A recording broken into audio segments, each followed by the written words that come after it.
Hi, I'm Irving. You have just entered Cartertopia.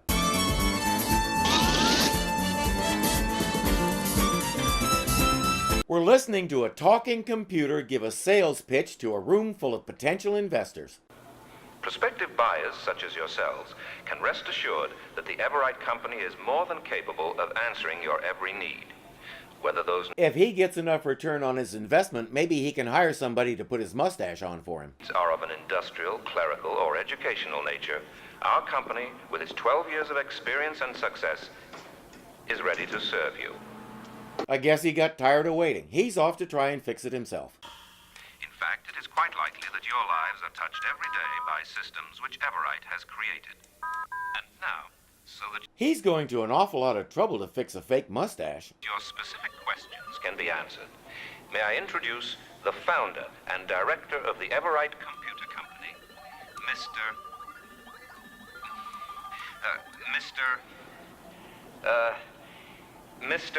What he did was drain the computer's memory banks. He stole all the information in the computer, as well as the program that makes it work. There's pretty much nothing left but hardware. And without a program to tell it what to do, that computer is a very expensive, highly complex brick. They immediately call the IADC. Immediately after the opening credits, that is. But apparently someone found a way to siphon information in its electrical form right out of the memory banks. Meaning that same person can feed the electricity back into some other unit. I would assume that's the idea. The information doesn't do anybody a lot of good if they don't have a computer to access it with. Once again, way down here in the 21st century, we have to adjust our thinking if we want to get the most out of this episode. Desktop computers weren't around yet. Only big companies, utilities, the military, some universities, and other select outfits could afford and even house a computer. In that last clip, if you look beyond Steve and Diana to the room behind them, that is the computer. It took up a whole room and you had to write your own programs for it. The idea of going down to the computer store and buying a pre-written program for a computer, even something as simple as a game, was science fiction. That meant if somebody stole all the data and the operating system from this machine, there was no way to get it back except to create it all from scratch.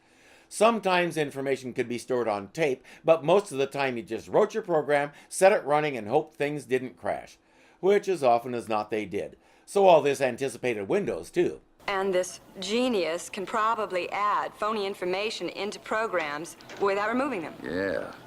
I'm afraid computer fraud is the least of our worries. Here's a list of all of the computer designs stored in the Everite system.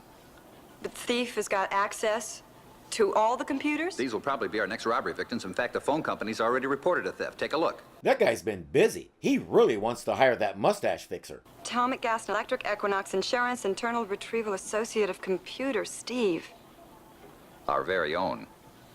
IRAC?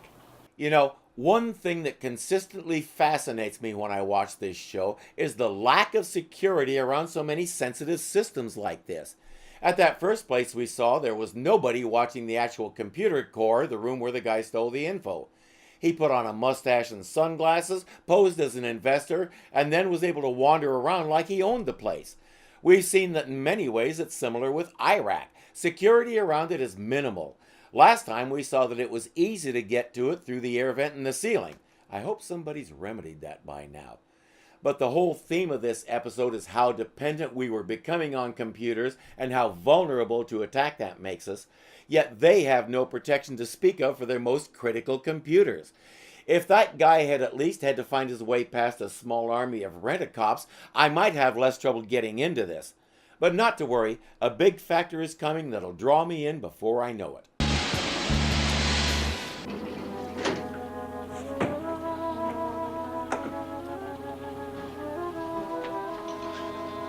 That big factor that I said was going to draw me in, that's him, Ross Martin. He was the original Artemus Gordon in the Wild Wild West series, and I'm sorry, but Kevin Kline didn't even come close. He gave it his all, but there will never be another one. Artie was the technology wizard and master of disguise. He used subtlety and stealth as a complement to Jim West's knack for barging in and busting heads.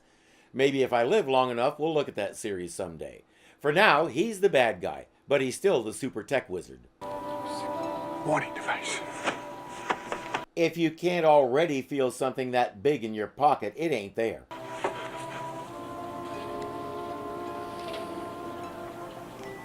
I forgot it, huh? Yes. Which means you had no way of getting in touch with me if anything went wrong. He's not done with this guy either.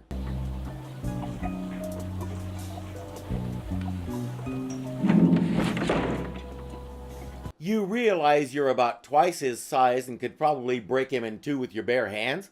I guess not. What is that? Someday I'm going to have your brain replaced with one that works. I have got to find an excuse to use that line someday.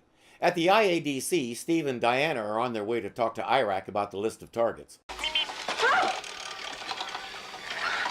That's the rover. Rover! Something the lab boy's been working on, a roving computer. Oh, that's good. I thought I'd been in the field too long. It takes its programming from IRAC and wanders around doing various tasks. Today it's roaming the halls, learning to respond to certain voices and not bump into anybody. I'm sure the fact that it bears a resemblance to Canine from Doctor Who is purely coincidental. Well, when he starts delivering the morning coffee, I'll talk to the lab boys. Hey, that's what they said he'll be doing next week. Now that he's not doing field work anymore, Steve has time to think of dumb jokes. The pattern of reported thefts indicates that the Potomac Electric Power Company computer will be victimized next. Okay, then that's where I'll start. After the power company computer, the IRAC computer will be robbed. What, your second line? Affirmative. It might be advantageous to enlist the aid of Wonder Woman. He knows Diana. May as well start learning to discuss it with him because he's not going to stop dropping those hints until you do. As she leaves, we see the rover come in and dock with IRAC.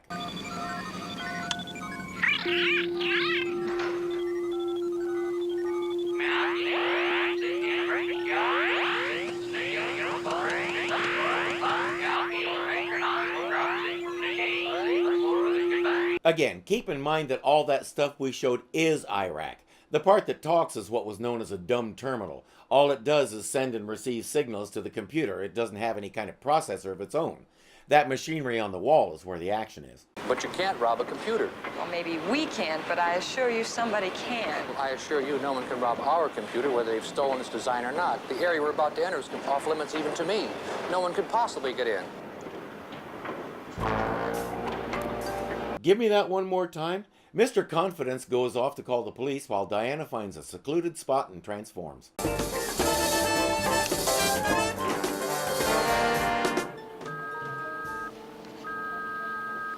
He's in trouble. Not quite yet. He's still inside the plant. And he's still moving. We can fix that.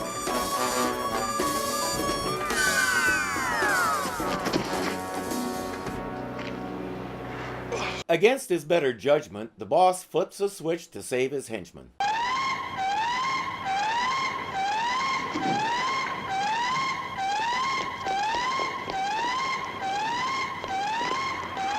The guy on the railing is in trouble. Wonder Woman has to leave what's-his-name and her lasso to go rescue him. When she comes back, her lasso is empty. Somebody helped him escape. I do wonder why they didn't take the lasso with him. It could be useful for a villain. That is the last time that I save your stupid and inefficient neck. Yes, sir. You have my word. No. You have my word. He got away before Wonder Woman could get anything out of him, even his name. IRAC can't come up with anything based on Diana's description, so they still have nothing to go on, and IRAC knows he's next. Diana's going to have to go through mugshots by hand and try to find this guy. Back at the villain's lair... Dr. Hinckley Bernard. Thank you very much, Steve. Major Trevor. Major Trevor. You will all be very happy to learn that I am not going to start off with a joke. I am not going to start off... He intends to steal IRAC himself, and he's learning how to become an old friend of Steve's to get in. We have the tech computer wizardry, and we have the master of disguise. It's evil Artemis Gordon. I love it. Diana is at the police station to look at mugshots. Her officer escort can't stop bragging about their state-of-the-art cataloging system. You're about to look upon the face of modern criminology. Meet our... Well, he's not wrong. Excuse me, sir, your name? Dr. Hinckley Bernard. Major Trevor's expecting me. May I have your right hand, please, sir? Yes, of course. I don't think he planned on a fingerprint scanner. The guard tells him to wait while it's processed, but Steve comes along and clears the professor. Excuse me a minute. Steve? I'd better get that. Come on in. Yeah, sure. He can guess what the call is. They didn't. Now, there must be some mistake. Wait a minute. Dr. Bernard? The professor is already at the IRAC room.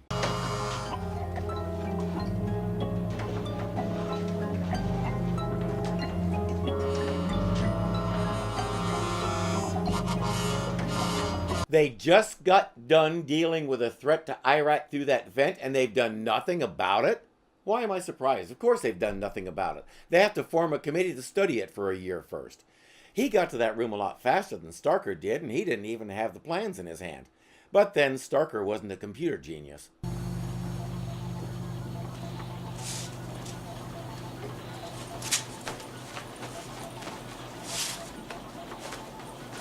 Now, while everyone's looking for Grandpa, he'll walk out unnoticed. Look, he's short, about 70 years old. He's got white hair. I don't know who he is, but he's not Dr. Bernard. I hate being right all the time. If he's not Dr. Bernard, he's wearing a disguise. He may take off said disguise, so look for somebody who doesn't belong. Just then the fire alarm goes off. Steve tells Diana to evacuate the building, but she plays a hunch.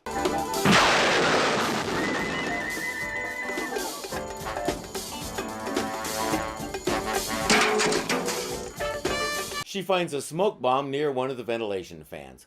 It takes her way too long to figure out what's going on.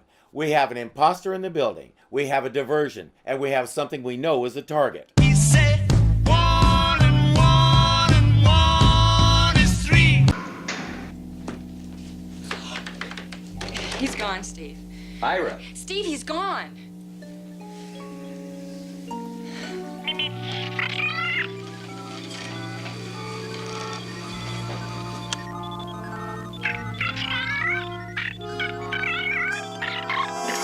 Aw, poor Rover can't find Mama. I want to give it a big hug. Has Memory Bank L5 been cleared, Corey? Yes, Mr. Havitol. Thank you very much. Mr. Havitol. We finally have a name. I believe they call you Ira, is that right? Affirmative. Well, Ira, my name is William Havitol. Except that's not what the opening credits said. My name is William Havitol. I suppose they could have done that because part of the time he was Dr. Bernard, but I hope somebody just got confused. Submit that to your memory bank, along with my voice pattern. It is done. It is done, Mr. Havitol. I think he just said something socially unacceptable. I have just experienced an overload into high-level associative process circuits. I'm afraid you're having a negative association regarding me, Ira, and I cannot permit that. No doubt about it. That's computer for Basically, he appeals to IRAC's ego to get him to cooperate. Ira, I want you to retrieve all of the data that you've accumulated on communications satellites. If I may ask, for what purpose? Well, you may ask. I want to control the United States. In a more long-range terms, the world. I'm not going to do the obvious joke about how he wants to have it all. I'm not going to do it. It's too easy. Forget it. But first, Ira, tell me, what will the IADC do in the aftermath of your abduction? They will assign their best agent, Diana Prince, to find me. Then, Ira, I want you to tell me everything you know about her. If Ira can't hold out some things, this could be trouble.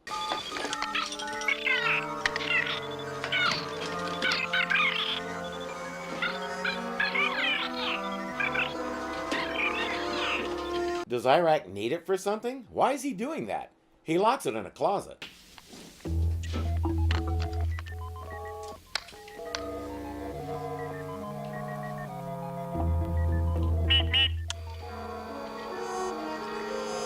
Anybody want to guess what's hidden in that? It heads to Diana's office. Hello, Rover. Note the deeper voice, Diana. Robots don't do puberty. Eve needs something from the closet.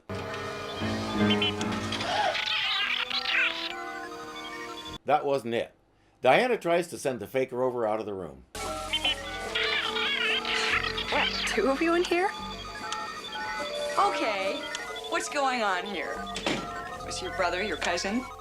Think about it, Diana. Which one acts and sounds familiar? She figures out the game just in time.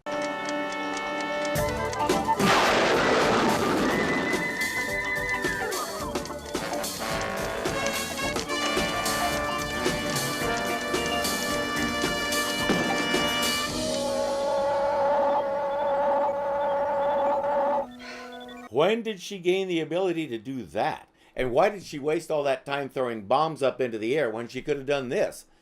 Havitol assumes the bomb did its job and Diana is dead, so he switches IRAC off for the night and leaves. Who are you? I am his secretary, Corey. I tap other programs, other memory banks across the country. I make all his transactions, all of them illegal. IRAC knows as soon as he's no longer useful, his communication circuits will be cut off. He can't imagine not being able to communicate, so the two robots chat through the night. Have you got something? Sure do.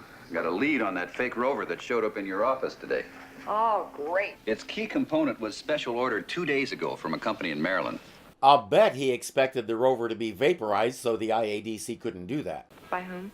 William Havitol. Havitol. Well, did you check out the name? Yeah, I just spoke with research. Until 5 years ago, Havitol was a leading authority in the field of computer science worldwide. I half expected one of them to say, I've heard of him or something the way they usually do. But nope, don't know this guy. That's a nice change.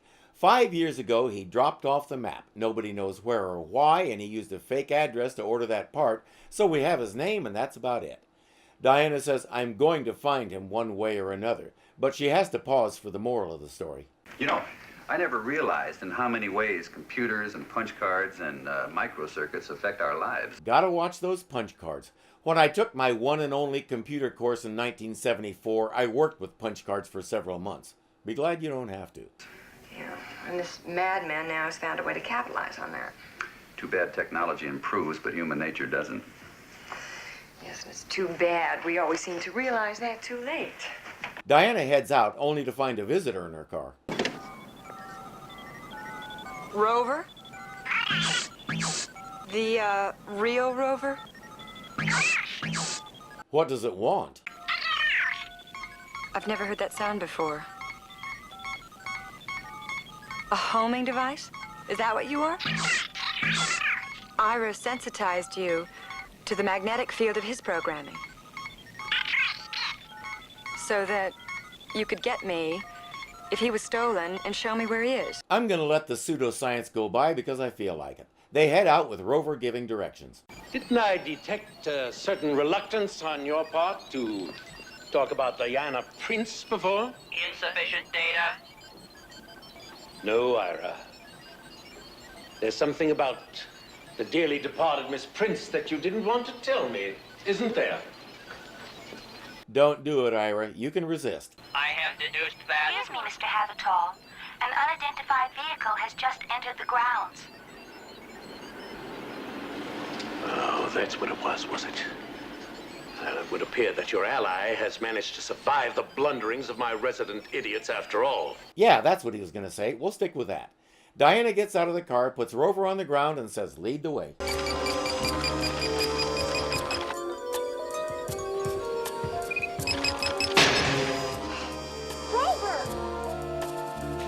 Hold it right there. She gathers up Rover and they take her to meet Mr. Havitol. She asks, what do you want? I want total control over the modern world. You're crazy. He says, computers already run almost every aspect of our lives. Remember, this was 1978 before computers moved into our homes. And I can control every computer on the planet. Then why haven't you already? Simple matter of coordination. You see, I have 50 of these drone centers all over the world, each one capable of controlling thousands of computers. But until I acquired the IRAC program, I couldn't communicate with all of them at the same time. Now, I can. Rover starts making noise and Havitol takes a look at it. Some kind of crude communication. I suppose it's run by a cadmium. No touching. Those are the rules. Get that thing out of here! And her! It's not going to do you any good. The others will be here any minute. What others? IADC agents. I'm supposed to report back every 10 minutes. By this time, they're closing in. That's a fairly standard protocol, and he knows it. He's in trouble. She's bluffing. No, think about it, Havitol. Do you think that I would come after you by myself? I mean, I did, but do you really think I'd do that? Activate Travel Plan B, please, Corey. As you wish, Mr. Havitol. And then start the countdown. Begin at 500. Sir, may I suggest... Activate 2, start the countdown, Corey. His men are loading the storage units into the truck, and he just armed a huge bomb that'll destroy the whole place. You and your little friend and this great computer are all about to be blown to 1,000,000 bits. Now you're bluffing. You're not going to destroy the programs you've stolen. I've taped everything I need. He heads out and locks her in the room behind a metal door. IRAC doesn't know of a way to stop the bomb, and neither does Corey. Diana has no choice. The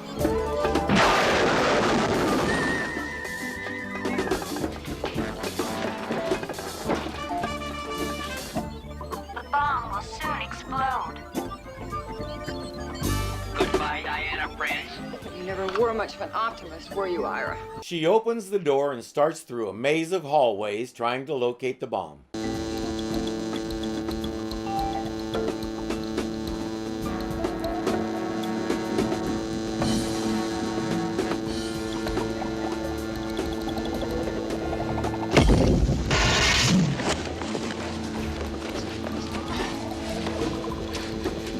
My keen instincts tell me she might be getting close. You don't know how I wish I could show you this whole sequence, but we'll have to settle for the last part.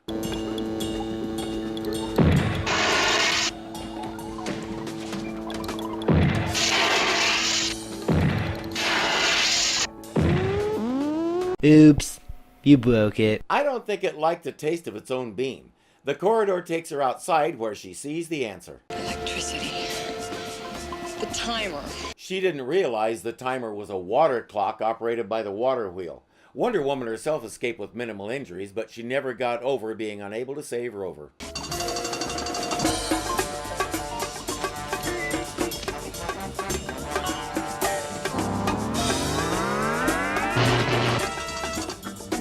That feminine is amazing stuff. Good morning, Diana. Good morning, Corey. I'm sorry to interrupt anything. Corey was briefing me on the capture of Havitol and his 2 cohorts. It was fortunate that Havitol had her make all the arrangements for their escape. That's true. They were on their way to Hong Kong, and now they're on their way to prison, thanks to what she told us. Is Corey going to be part of the team? I think IRAC has a thing for her. What will happen to Corey now, Diana Prince?